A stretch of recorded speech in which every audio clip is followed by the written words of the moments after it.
बिल्किस बानो के दोषियों की रिहाई की चुनौती देने के मामले में सुप्रीम कोर्ट में सुनवाई हुई। Justice BV. नागरत्ना की अध्यक्षता वाली बेंच के सामने दोषियों के वकील ऋषि मल्होत्रा ने रिहाई के खिलाफ दाखिल याचिकाकर्ताओं की लुकस पर सवाल उठाते हुए कहा कि उनकी याचिकाएं मेंटेनेबिलिटी नहीं हैं। ये याचिकाकर्ताएं हैं पूर्व सांसद सुभाषिनी अली, रेवती लाल, पत्रकार और प्रोफेसर रूपलेखा वर्मा।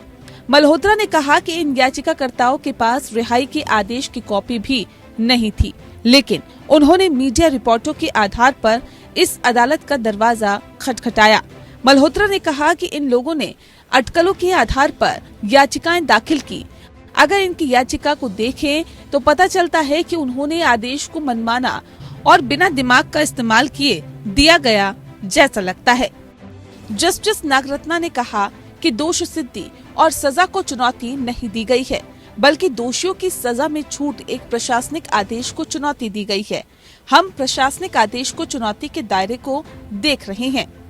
जस्टिस नागरत्ना ने कहा कि स्पष्ट रूप से दोष सिद्धि को तीसरे पक्ष द्वारा चुनौती नहीं दी जा सकती, क्योंकि ऐसे किसी मामले में कई पक्ष आ जाएंगे और एक पक्ष मौत की सजा मांगेगा और दूसरा पक्ष रिहाई की मांग करेगा। इससे न्याय प्रणाली ही चरमरा जाएगी। जस्टिस नागरत्ना ने कहा कि ये आपराधिक मामला नहीं है, ये एक प्रशासनिक आदेश है। किसी प्रशासनिक आदेश को कौन चुनौती दे सकता है, पहले आप इसको साबित करें। जस्टिस नागरत्ना ने कहा कि अनुच्छेद 226 और 32 के तहत याचिकाकर्ता निजी हित में सीधे अदालत आ सकते हैं, जहां उनके अधिकारों का उल्लंघन किया गया है, लेकिन वो सार्वजनिक हित में भी अदालत आ सकते हैं। ऋषि मल्होत्रा ने कहा कि ये आपराधिक मामला है। ऐसे लोगों में अगर PIL स्वीकार की गई तो अदालतों में मुकदमों की बाढ़ आ जाएगी। इतना ही नहीं, अगर ऐसा होता है तो समय समय पर कोई न कोई आएगा और छूट के आदेश को चुनौती देगा। गुजरात सरकार की तरफ से additional solicitor general SV Raju ने कहा कि सजा को माफ करने की बात कही जा रही है, वह सिर्फ सजा में कमी है। ऐसे मामलों में जनहित याचिका नहीं हो सकती, इसको लेकर कई फैसले हैं।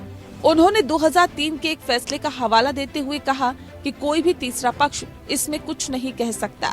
मामला पूरी तरह से आरोपी और अदालत के बीच होता है, यहाँ तक कि इसमें अभियोजन पक्ष भी शामिल नहीं होता। जस्टिस नागरत्ना ने राजू से पूछा, ये तो एक प्रशासनिक आदेश है। ASG राजू ने कहा, ये तो सजा में कमी का मामला है। जहाँ तक दी गई सजा का सवाल है, इसमें कोई तीसरा पक्ष कोई बात नहीं कर सकता। एक दोषी की तरफ से वकील सिद्धार्थ लूथरा ने कहा कि भले ही ये एक प्रशासनिक आदेश हो, लेकिन प्रश्न ये है कि हम निर्णय लेने की प्रक्रिया को कैसे देख रहे हैं। गुजरात की बिल्किस बानो के साथ साल 2002 में गोधरा दंगों के दौरान गैंगरेप हुआ था।